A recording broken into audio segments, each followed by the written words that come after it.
Hello friends, welcome to Gomathi's kitchen. இன்னைக்கு நம்ம பார்க்க போற ரெசிபி பாத்தீங்க அப்படினா அடிக்கிற வெயிலுக்கு நல்ல இதமா குடிக்கிற மாதிரியான ராகி கூழ் எப்படி செய்யலாம்ங்கறத தான் பார்க்க போறோம். இந்த ராகி கூழ் பாத்தீங்கன்னா பாரம்பரிய முறைப்படி எப்படி செய்வாங்களோ அதே மெத்தட்ல நம்ம இன்னைக்கு எப்படி செய்யலாம்ங்கறத தான் பார்க்கலாம். இந்த ராகி கூழோட பாத்தீங்க அப்படினா நல்ல ஒரு வத்தலோ இல்ல மோர் மிளகாய் மாங்காய் ஊறுகாயோட வச்சு சாப்பிட்டோம் அப்படினா ரொம்ப நல்லா டேஸ்டாவே இருக்கும். இப்போ வாங்க இதை எப்படி செய்யலாம்ங்கறத பார்க்கலாம். கோமதிஸ் கிச்சனை சப்ஸ்கிரைப் பண்ணாதவங்க சப்ஸ்கிரைப் பட்டனை ப்ரெஸ் பண்ணிக்கோங்க. உடனுக்குடனே அப்டேட் வேணும் அப்படின்னா பக்கத்தில் இருக்க பெல் பட்டனில் ஆல்ங்கிற ஆப்ஷனை மறக்காமல் ப்ரெஸ் பண்ணி வச்சுக்கோங்க. இப்போ இன்றைக்கி ராகி கூழ் செய்கிறதுக்குன்னு பார்த்திங்கன்னா ராகி மாவை அதாவது பாலையில் பண்ணுறதுக்கு நைட்டே கரைச்சி வச்சு இந்த மாவை புளிக்க வச்சுருக்கிறேன். இந்த மாதிரி புளிக்க வச்சதுக்கப்புறமா நம்ம கூழ் காய்ச்சி குடிக்கிறது உடம்புக்கு குளிர்ச்சி. இப்போ பார்த்தீங்கன்னா இந்த அளவுக்கு புளிச்சிருக்கு. சில பேர் பார்த்தீங்கன்னா உடனே கஞ்சியை காய்ச்சிட்டு கூழ் செய்வாங்க. நீங்கள் அந்த மாதிரியும் செய்யலாம், நல்லாயிருக்கும். பட் பாரம்பரிய முறைப்படி பார்த்திங்கன்னா இந்த அளவு மாதிரி தான் செய்வாங்க. இப்போ இதோட அளவுன்னு பார்த்திங்கன்னா 1 கப் அளவுக்கு கேழ்வரகு மாவுக்கு 2லேருந்து 2.5 பங்கு அளவுக்கு தண்ணி ஊற்றி நல்லா கரைச்சிட்டு புளிக்க வைக்கணும். புளிக்கிறதுன்னு பார்த்திங்கன்னா 8லேருந்து 10 மணி நேரம் நல்லா புளிச்சுது அப்படின்னா நல்லாயிருக்கும். இப்போ இந்த கூழ் காய்ச்சறதுக்கு முன்னாடி பார்த்திங்க அப்படின்னா இந்த கூழுக்கு நம்ம அரிசியை பொடிச்சிட்டு அதில் சேர்த்துக்க போகிறோம். அதுக்கு ஒரு சின்ன மிக்சி ஜார் எடுத்துக்கோங்க. இதில் சேர்க்க போகிற அரிசின்னு பார்த்திங்கன்னா நான் கேரளா மட்டா அரிசி சேர்த்துருக்கிறேன். 2 டேபிள் ஸ்பூன் அளவுக்கு சேர்த்துக்க போகிறேன். இதுக்கு பதிலாக உங்கள்கிட்ட என்ன அரிசி இருக்கோ எது வேணால் சேர்த்துக்கலாம். ப்ரௌன் ரைஸோ இல்லை இட்லி ரைஸோ எது வேணால் சேர்த்துக்கலாம்.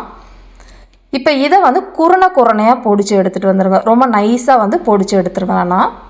இப்போ பார்த்தீங்கன்னா அரைச்சி எடுத்துகிட்டு வந்திருக்கேன். இப்போ இந்த அளவுக்கு இருந்தால் சரியாக இருக்கும்.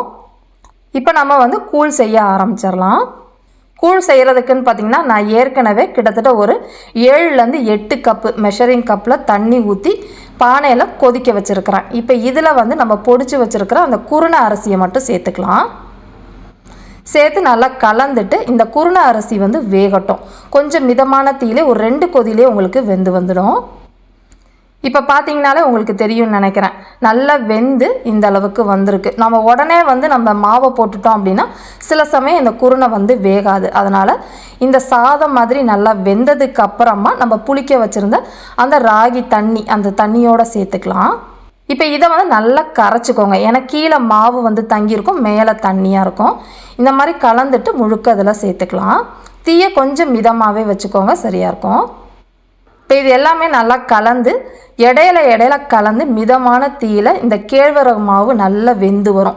வெந்தது எப்படி தெரியும்னு பார்த்திங்கன்னா உங்களுக்கு நிறம் மாறி நல்லா திக்காகிடும். உங்களுக்கு கலந்து வேக வைங்க. அப்படி இல்லைன்னா கீழே அடி பிடிச்சிடும் நமக்கு மாவாக இருக்கிறதுனால. இப்போ பார்த்திங்கன்னா நல்லா வெந்து மாவும் பார்த்திங்கன்னா நிறம் மாறி இருக்குது. மாறினது இல்லாமல் நல்லா திக்காக வரும். நீங்கள் ரொம்ப அதிகமான தீயில் வேக வச்சிங்க அப்படின்னா பொங்கி வெளியில் ஆரம்பிச்சிடும். அதனால் கலந்துக்கிட்டே இருங்க. இப்போ பார்த்தீங்கன்னா நமக்கு தண்ணி ஊற்றிருக்கிறதுக்கும் மாவு வெந்ததுக்கும் இந்த மாதிரி தான் இருக்கும். ரொம்ப கெட்டியாகவும் இருக்காது, ரொம்ப தண்ணியாகவும் இருக்காது. இதுவே ஆறிடுச்சு அப்படின்னா உங்களுக்கு நல்லா திக்காக உங்களுக்கு களி மாதிரி வந்துடும். இப்போ இதில் தேவையான அளவு உப்பு 1 டேபிள் ஸ்பூன் அளவுக்கு கல் உப்பு சேர்த்துருக்குறேன். டேபிள் சால்ட் அப்படின்னா கொஞ்சமாக கம்மியாக சேர்த்துக்கோங்க. இப்போ இதை நல்லா கலந்துட்டு அடுப்பை ஆஃப் பண்ணிவிட்டு இதை ஆற வச்சுடுங்க. ஆறினதுக்கு அப்புறமா தான் நம்ம மோர் கலந்து சாப்பிடணும். சூடாக ஊற்றிடக்கூடாது. இதை ஆறட்டும். இப்போ பார்த்தீங்கன்னா ஒரு 2-3 மணி நேரமாகவே இந்த சட்டிலேயே அப்படியே வச்சுட்டேன். இப்போ நல்லா ஆறி நுரக்கட்டி இருக்குது பாருங்கள். அப்போ எவ்வளோ தண்ணியாக இருந்துச்சு. இப்போ பார்த்தீங்கன்னா பாருங்களேன் நல்லா களி மாதிரி திக்காக இந்த அளவுக்கு வந்திருக்கும். இப்போ இதில் வேணும்னா நீங்கள் மொத்தமாகவே கூழாக கரைச்சிக்கலாம். இப்போ நான் இன்றைக்கி இதுலேருந்து ஒரு 2 பேர் குடிக்கிற அளவுக்கு கூழ் எப்படி செய்யணுங்கிறத பார்த்துடலாம். அதுக்கு ஒரு பாத்திரத்தில் பார்த்திங்கன்னா ஒரு 3 கப் அளவுக்கு மெஷரிங் கப்பில் 3 கப் அளவுக்கு காய்ச்சினா அந்த கஞ்சியை சேர்த்துக்கோங்க. இப்போ இதில் நல்லா மோராக வச்சுருந்தீங்க அப்படின்னா ஒரு 4 கப்பு அளவுக்கு மோராக சேர்த்துக்கோங்க. என்கிட்ட கொஞ்சம் தயிராக இருக்குது அப்படிங்கிறனால மிக்சியில் நல்லா அடித்து இந்த மாதிரி வச்சுருக்கிறேன். அது 1 கப் அளவுக்கு சேர்த்துருக்குறேன். இப்போ இதை கலந்ததுக்கப்புறம் பார்த்திங்கன்னா ரொம்ப திக்காகவே இருக்கும். நமக்கு தண்ணி மாதிரி இருக்கணும் அப்படிங்கிறதுக்காக நல்லா ஜில்லுன்னு பானை தண்ணி உங்களுக்கு தேவையான அளவு இதில் சேர்த்துக்கோங்க. நான் ஒரு 1.5 கப் அளவுக்கு சேர்த்துருக்குறேன். இப்போ இந்த அளவுக்கு தண்ணியாக இருந்தால் சரியாக இருக்கும்.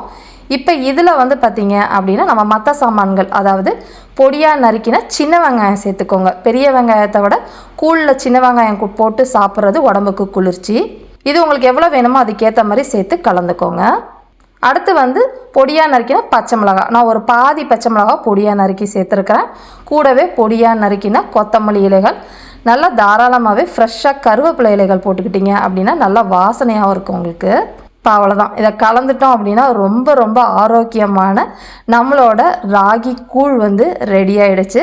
இதை வந்து ஒரு மோர் மிளகாய் இல்லை வந்து ஊறுகாயோட சாப்பிட்டோம் அப்படின்னா ரொம்ப நல்லா டேஸ்ட்டாக இருக்கும். இதே மாதிரி அளவுகளோட இந்த ராகி கூழை செஞ்சு பார்த்துட்டு எப்படி இருக்குங்கிறத கமெண்ட் பண்ணுங்கள். வீடியோ பிடிச்சிருந்தாலும் கமெண்ட் பண்ணுங்கள், லைக் பண்ணுங்கள், ஷேர் பண்ணுங்கள். மறக்காமல் கோமதிஸ் கிச்சன் சேனலையும் சப்ஸ்கிரைப் பண்ணி வச்சுக்கோங்க. தேங்க்ஸ் ஃபார் வாட்சிங்.